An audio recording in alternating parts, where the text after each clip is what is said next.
এক কৃষকের বাড়িতে একটা কলা গাছে কলার সরি বলেন আপনারা, একটা কলার সরি পাকছে, সবগুলি কলা খাইতে পারবে না, এই জন্য বাজারে বিক্রি করার জন্য নিয়ে রওনা হয়েছে।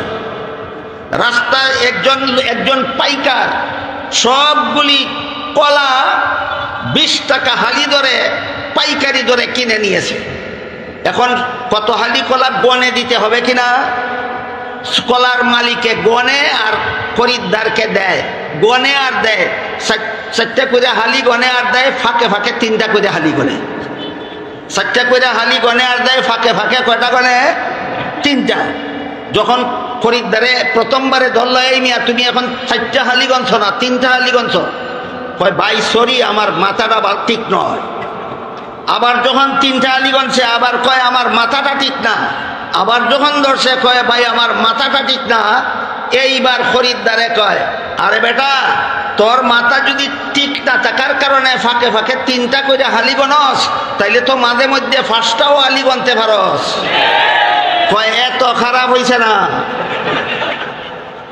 5টা হালি গনার মতো খারাপ হইছে না, 3টায় হালি গনার মতো খারাপ হইছে। এই ফালতু বক্তার মাথা খারাপ হইছে, মাল ফানি দোকানির ব্যাপারে মঞ্চে না আসার জন্য মাথা খারাপ হইছে না, নবীর বিবির সমালোচনা করার জন্য এই ফালতু বক্তার মাথা খারাপ হইছে। একামতে দিনের অপব্যাখ্যা করার জন্য ফালতু বক্তার মাথা খারাপ হইছে, কোরআনের অপব্যাখ্যা করার জন্য ফালতু বক্তার মাথা খারাপ হইছে। মালফানি কামানির বেলায় মাথা তালে ঠিক, এইরকম পাগল রে কয় জাতে মাতাল তালে ঠিক। এই সমস্ত মাতালদের মাতলামির কারণে আপনারা যেন একামতে দিনের অপব্যাখ্যা গ্রহণ না করেন, আপনারা যেন কোরআনের অপব্যাখ্যা গ্রহণ না করেন, আপনারা যেন কওমি আলেমদের বিরুদ্ধে বিশুদ্ধার সরল মানে গ্রহণ না করেন। তাই একামতে দিনের অর্থটা সুস্পষ্টভাবে এখান থেকেই বুঝে নেওয়া দরকার। সূরা শুরার 13 নম্বর আয়াতে আল্লাহ বলেছেন আকিমুদ্দিন, এর অর্থ হইল ইসলামী রাষ্ট্র প্রতিষ্ঠা করো। এটা না আকীদা দুরুস্ত করো, আকীদা দুরুস্ত করো। আকিমুদ্দিনের অর্থ ইসলামী রাষ্ট্র প্রতিষ্ঠা করা নয়, এখানে ইসলামী রাষ্ট্র প্রতিষ্ঠার কথা বলা হয়নি। অন্য অনেক আয়াত আছে কোরআনে ইসলামী রাষ্ট্র প্রতিষ্ঠার ব্যাপারে। একটা আয়াত শোনাবো, একটা আয়াত শোনাই।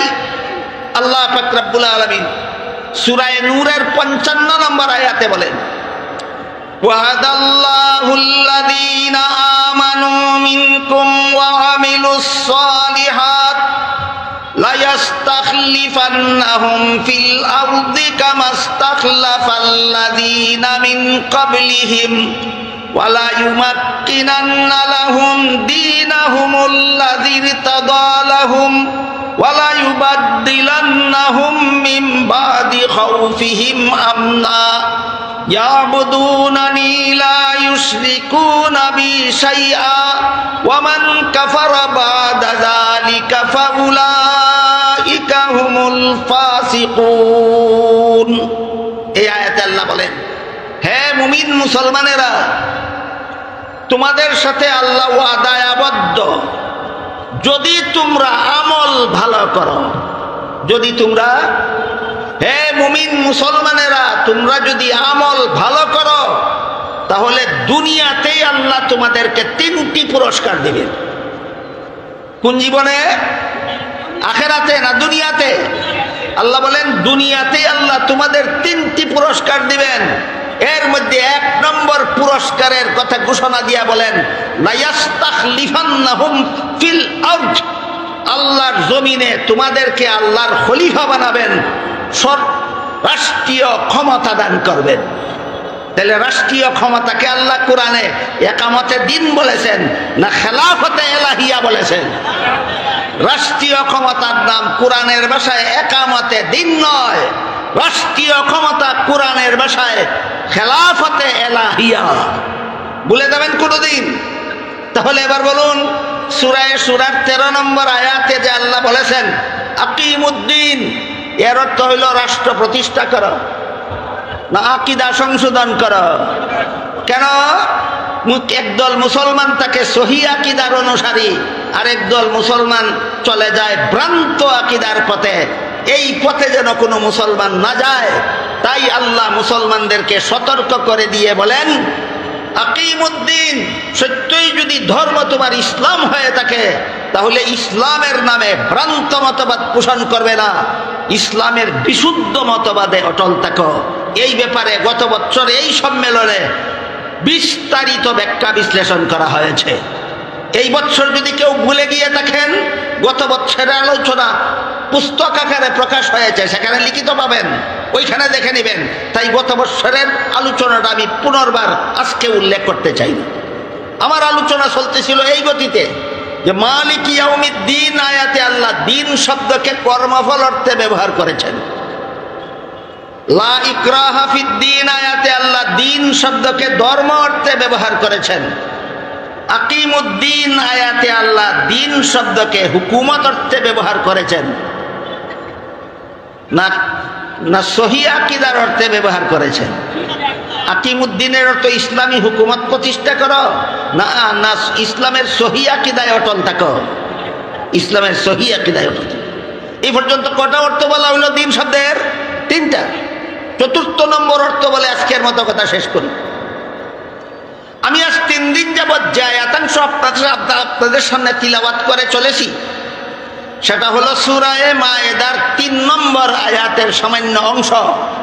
এখানে আল্লাহ বলেন, আল ইয়াউমা আকমালতু লাকুম দীনাকুম। এই যে আবার আসলো দিন শব্দ, আল ইয়াউমা আকমালতু লাকুম দীনাকুম, আজকে আমি তোমাদের দিনকে পরিপূর্ণ করে দিলাম। এখানে দিন শব্দকে আল্লাহ কর্মফল অর্থেও নয়, এখানে দিন শব্দকে আল্লাহ ধর্ম অর্থেও নয়, এখানে দিন শব্দকে আল্লাহ সহি আকীদা অর্থেও নয়, এখানে দিন শব্দকে আল্লাহ ইসলামের বিধিবিধান অর্থে ব্যবহার করেছেন। আকমালতু লাকুম দীনাকুমের অর্থ হলো ইসলামের বিধিবিধান পরিপূর্ণ করে দিলাম। আমি খুব 3 দিনের আলোচনা গুটিয়ে এনেছি, আর কয়েক মিনিটে আমি সব আলোচনার ফিনিশিং আপনাদের সামনে তুলে ধরবো ইনশাল্লাহ। কাজেই আলোচনা ভুলে গেলেন কিনা একটু পরীক্ষা করি। মালিক ইয়াউমিদ্দিন আয়াতে দিন অর্থ কি? কর্মফল। লা ইকরাহা ফিদ্দিন আয়াতে দিন অর্থ কি? ধর্ম। আকিমুদ্দিন আয়াতে দিন অর্থ কি? সহি আকীদা। আকিমুদ্দিন আয়াতে দিন অর্থ কি? সহি আকীদা। আর আকমালতু লাকুম দীনাকুম আয়াতাংশে দিন অর্থ ইসলামের বিধিবিধান, ইসলামের বিধিবিধান।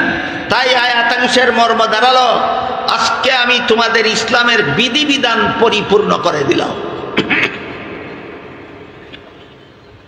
আজকে বলতে কোন দিন? রাসূলের বিদায় হজের ভাষণের দিন। আর দিন বলতে এখানে কি বুঝালেন? ইসলামের বিধিবিধান। এই ইসলামের বিধিবিধান সম্পর্কে 2টা মহামূল্যবান কথা তাফসীরের কিতাব থেকে সংগৃহীত আপনাদের সামনে কয়েক মিনিটে তুলে ধরতে চাই। 1 নম্বর, ইসলামের বিধিবিধান প্রমাণিত হয় কিভাবে? 1 নম্বর প্রশ্ন। আল্লাহ যে বললেন ইসলামের বিধিবিধান পরিপূর্ণ করে দিলাম, ইসলামের বিধিবিধান প্রমাণিত হয় কিভাবে? ইসলামের বিধিবিধান সাব্যস্ত হয় কিভাবে? এই প্রশ্নের জবাব দিয়েছেন আল্লাহ সূরা নিসার 59 নম্বর আয়াত। সেখানে আল্লাহ বলেছেন, আতিউল্লাহ ওয়া আতিউর রাসূলা ওয়া উলিল আমরি মিনকুম ফাইন তানাযাতুম ফি শাইইন ফারুদ্দুহু ইলাল্লাহি ওয়ার রাসূল। এই আয়াতের যত ব্যাখ্যা বিশ্লেষণ মুফাসসিরিনে কেরাম তাফসীরের কিতাবে লিখেছেন, তার একটা মোটামুটি সারমর্ম আল্লামা ইমাম ফখরুদ্দিন রাজি রহমাতুল্লাহি আলাইহি তার পৃথিবী বিখ্যাত তাফসীর গ্রন্থ তাফসীরে কবিরে লিখেছেন। তার অতি সার সংক্ষেপটা আমি আপনাদের সামনে তুলে ধরছি। এই সূরা নিসার 59 নম্বর আয়াতে আল্লাহ ইসলামের যাবতীয় বিধিবিধান প্রমাণিত হওয়ার 4টা পদ্ধতি বলে দিয়েছেন। 4 পদ্ধতিতে ইসলামের বিধিবিধান পরিপূর্ণ হয়। 1 নম্বর, ইসলামের কিছু বিধিবিধান সরাসরি কোরআনে পাওয়া যায়। 2 নম্বর, ইসলামের আর কিছু বিধিবিধান এমন আছে যেগুলি সরাসরি কোরআনে পাওয়া যায় না, কিন্তু সরাসরি রাসূলের হাদিসে পাওয়া যায়। কতটা গেল? 2টা। আর কিছু বিধিবিধান এমন আছে সরাসরি কোরআনেও পাওয়া যায় না, সরাসরি হাদিসেও পাওয়া যায় না, তবে কোরআন হাদিসের আলোকে বিধান উদ্ভাবন করার ব্যবস্থা কোরআন হাদিসে পাওয়া যায়। 3 নম্বর পদ্ধতিতে কি সরাসরি পাওয়া যায় না উদ্ভাবনের ব্যবস্থা পাওয়া যায়? এই ব্যবস্থাটার নাম ইসলামের পরিভাষায়, কোরআন হাদিসের পরিভাষায় ব্যবস্থাটার নাম ইজতিহাদ। ব্যবস্থাটার নাম ইজতিহাদ। এই ব্যবস্থায় যারা বিধিবিধান উদ্ভাবন করবেন তাদেরকে কোরআন হাদিসের ভাষায় বলে মুস্তাহিদ।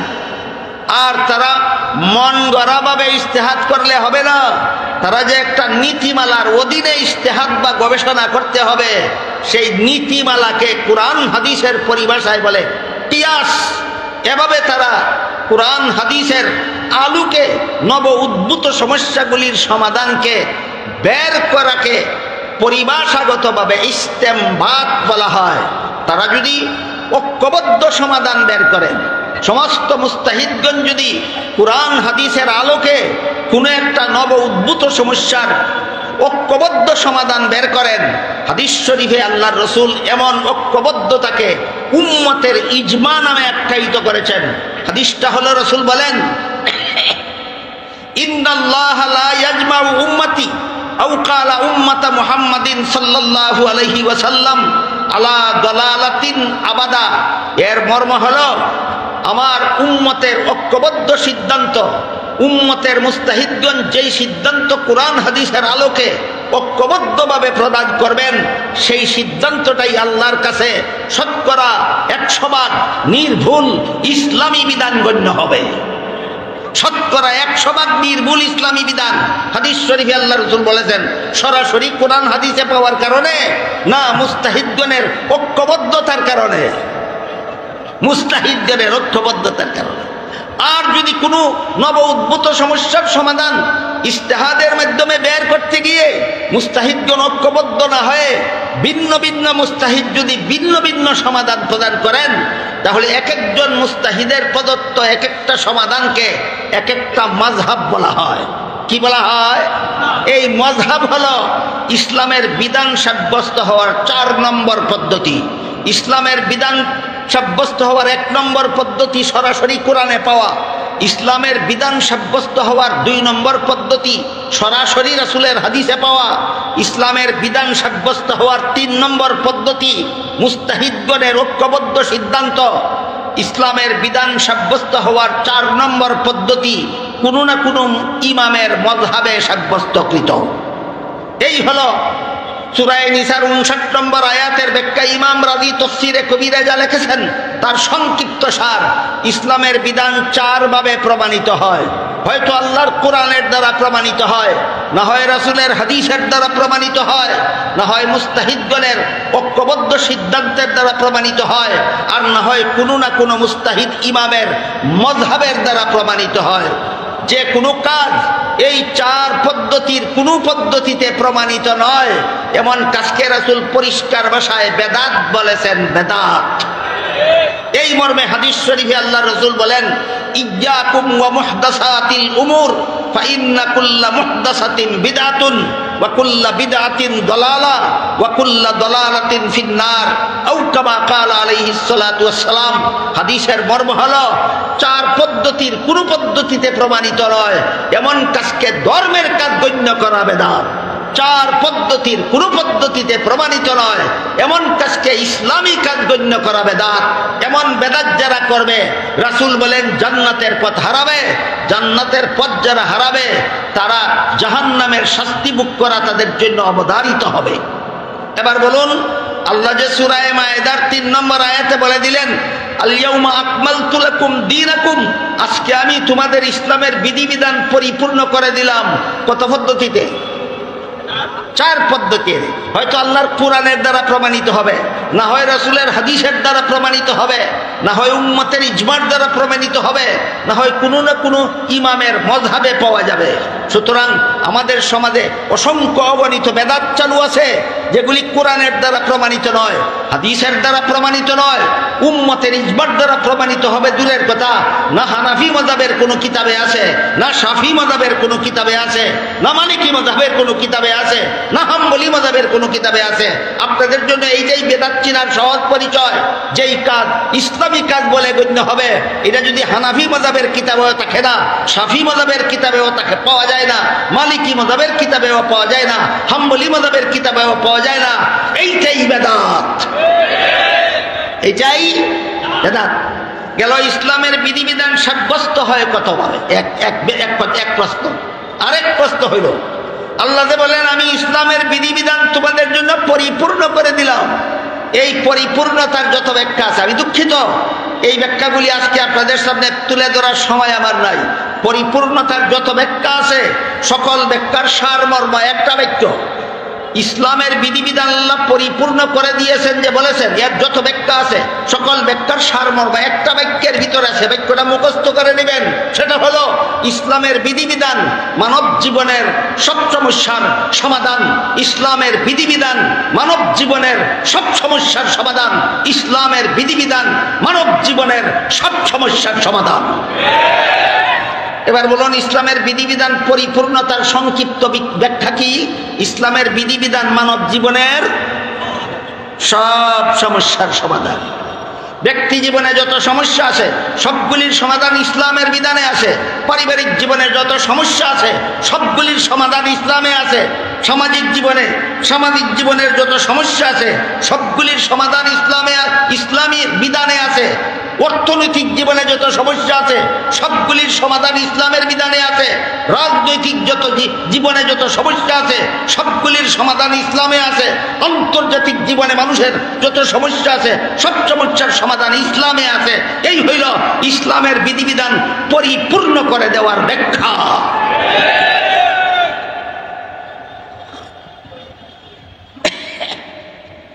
কাজেই রাজনৈতিক জীবনে ইসলামের বিধিবিধান অকেদ।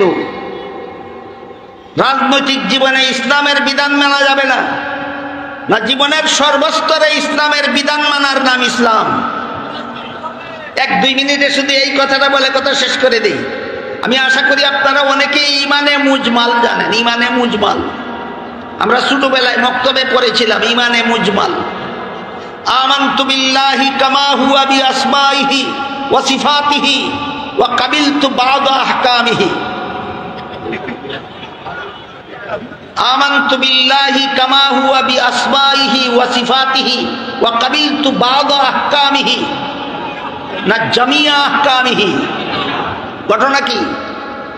এর অর্থ হলো আমি আল্লাহর প্রতি বিশ্বাস স্থাপন করলাম, তার যত নাম আছে সবগুলি নাম আমি মেনে নিলাম, তার যত গুণ আছে সবগুলি গুণ আমি মেনে নিলাম, আর তার যাবতীয় বিধিবিধান মেনে নিয়ে আমি ইসলাম গ্রহণ করলাম। আমাদের ব্যক্তি জীবনে আল্লাহর যত বিধান আছে সেগুলি মেনে নিয়ে আমি মুসলমান হইলাম। পারিবারিক জীবনে যত ইসলামের যত বিধান আছে সেইগুলি মেনে নিয়ে আমি মুসলমান হইলাম। সামাজিক জীবনে যত ইসলামের যত বিধান আছে সেইগুলি মেনে নিয়ে আমি মুসলমান হইলাম। রাজনৈতিক জীবনে ইসলামের যত বিধিবিধান আছে এইগুলি আমি অস্বীকার করে মুসলমান হইলাম। এই হইল কলেমার অর্থ। না, রাষ্ট্রীয় জীবনে ইসলামের যত বিধান আছে মেনে নিয়ে মুসলমান হইলাম। সুতরাং আপনি পালন করেন আর না করেন, মানতে হবে ইসলামের বিধিবিধান মানব জীবনের সব সমস্যার সমাধান। ইসলামের বিধানগুলির মধ্যে একটা বিধান আছে 5 বেলার নামাজ ফরজ। জানেন কি? ইসলামের বিধানগুলির মধ্যে একটা বিধান আছে 5 বেলার নামাজ ফরজ। কেউ যদি নামাজটা পড়ে না কিন্তু ফরজ মানে, নামাজ না পড়ার গুনাহ আছে, বিচার আছে, কিন্তু ঈমান থাকবে। নামাজ না পড়ার গুনাহও আছে, শাস্তিও আছে, কিন্তু বেঈমান হবে না। বুঝেন কি কথা?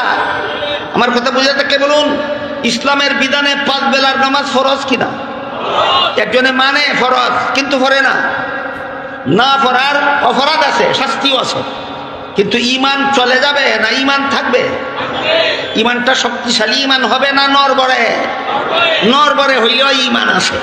ঠিক তেমনি ভাবে রাষ্ট্রীয় জীবনে ইসলামের বিধান আছে, বিশ্বাস করার পরে যদি কোনো সরকার রাষ্ট্রীয় জীবনে ইসলামের বিধান পালন করে না, পালন না করার অপরাধ আছে, শাস্তি আছে, কিন্তু যেহেতু বিশ্বাস করে রাষ্ট্রীয় জীবনের সব সমস্যার সমাধান ইসলামের বিধানে আছে, যেহেতু বিশ্বাস করে, এই জন্য তাকে কাফের বলা যাবে না।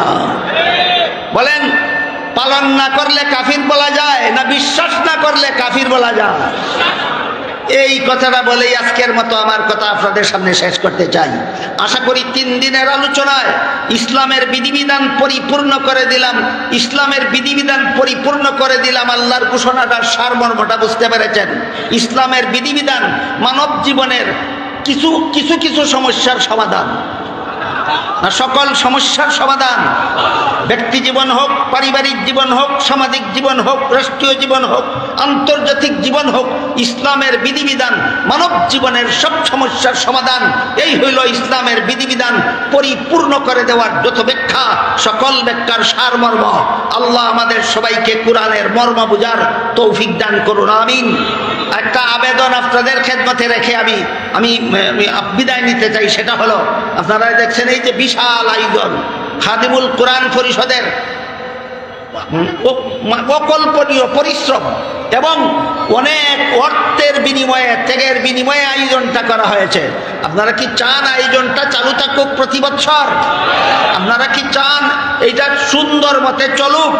তাহলে আমি আপিল করব আপনাদের কাছে, আমার পরে যাকে আপনাদের সামনে দিবেন ঢাকা থেকে আগত মেহমান, যার বয়ান শোনার জন্য আমরা সবাই অপেক্ষমান হয়ে বসে আছি, তার বয়ানের আগে 1-2 মিনিট আমরা কি খাদিমুল কোরআন পরিষদকে আর্থিকভাবে কিছু সহযোগিতা করতে পারি?